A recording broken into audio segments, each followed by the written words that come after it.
About a week ago, I was at lunch with about 5 mates of mine up here in Melbourne, and it was a particularly rainy day, and we're sitting in a very, very nice Thai restaurant there in Little Collins Street, I was the oldest guy on the table, and I've got some friends that are older than me and some that are a lot younger than me. So really spanning from probably late 20s up until the mid to late 70s that I socialised with. And as they were having a joke about my age, etc., one of them turned around and said, "Hey, Biv," and that's my nickname. They'd say to me, "Hey, Biv, what have you learnt at the age of 55? I thought, gee, that's a really good question. What have I learnt? So I thought what I'd do is, like I did then, I wrote these things out on a little bit of paper on a napkin. And it was, as I wrote them down, it was an interesting thing, because I think that's a question that's probably really good to ask yourself every once in a while, up to a particular stage in your life. What have you learnt?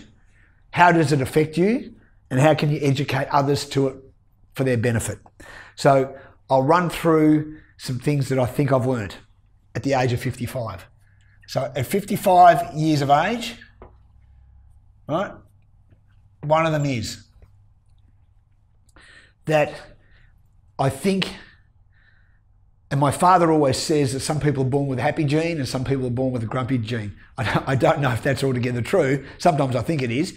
But the one thing that I have learned is that my happiness comes from a level of understanding. So I'm happy when I understand.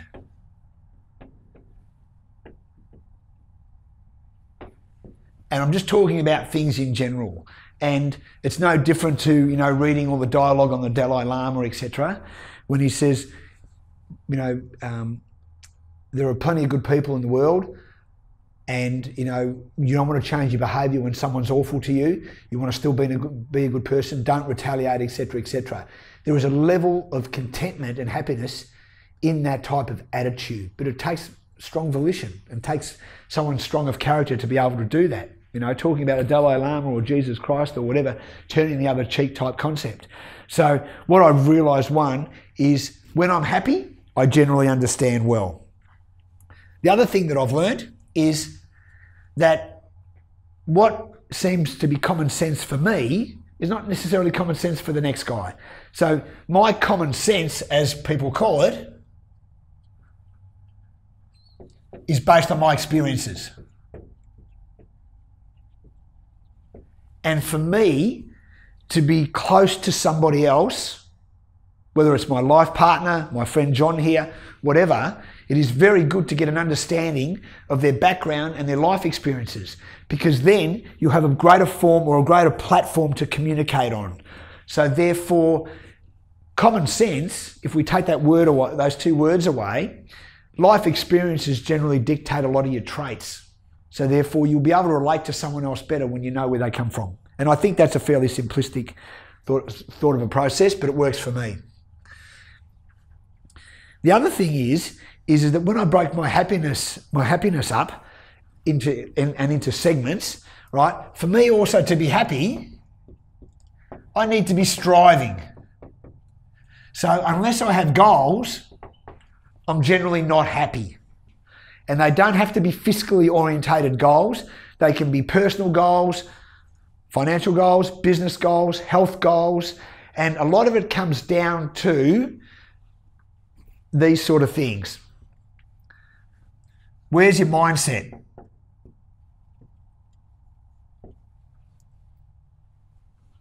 Where's your soul set? Are you in tune with your soul and what you want? Right? Where's your health set? Are you feeling fairly happy with where your health is? Are you doing things to yourself that you know are bad for you and then going to put you on a bad downhill incline, a bad decline? So therefore, I looked at those things and thought, right, I need to work on my mindset. I think the mindset's the most important thing that you can ever work on, because once your mind is right, generally the other things sort of fall into place, right? And the other thing is where's your heart set? right?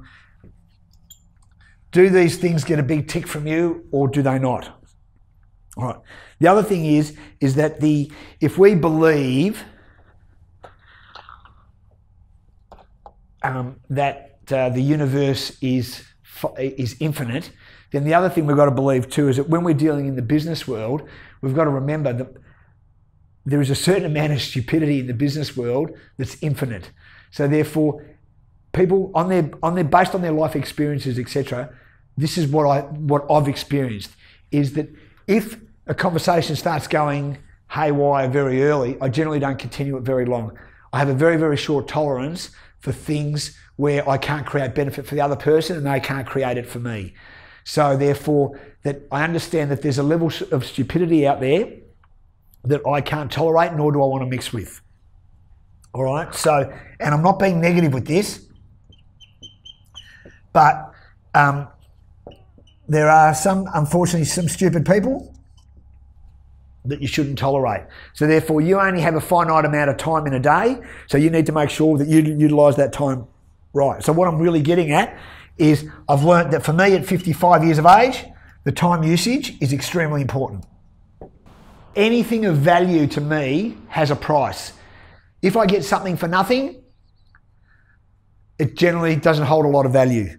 And although you've probably heard, that the second and third generation of wealthy families, the kids waste money and do all those sorts of things, the reality of it is that if affluent families want to do it right, they have an obligation to be able to educate the children, to be able to handle wealth and propagate the wealth for the further generations to come. So the first thing, then the other thing, so as a continuation of that is that anything of value has a price. So anything of value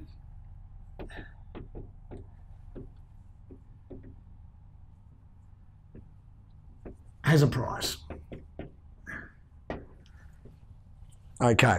The second thing is that for you to be creative and to develop your business or develop your personal growth, whatever it might be, you need a level of imagination. So one of the things at my age now that I value a lot is I value creative people.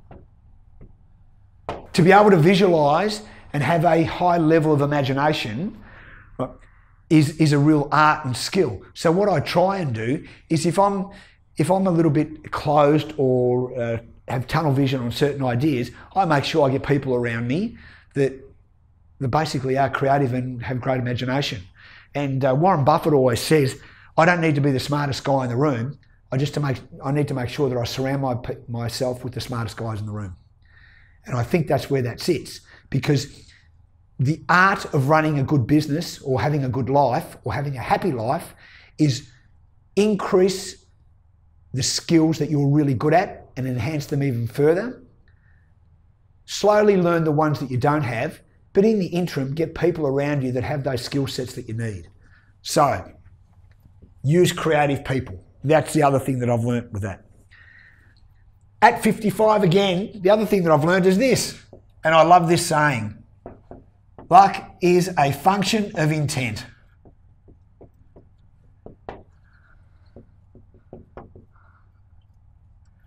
What does that mean? What that means to me is this.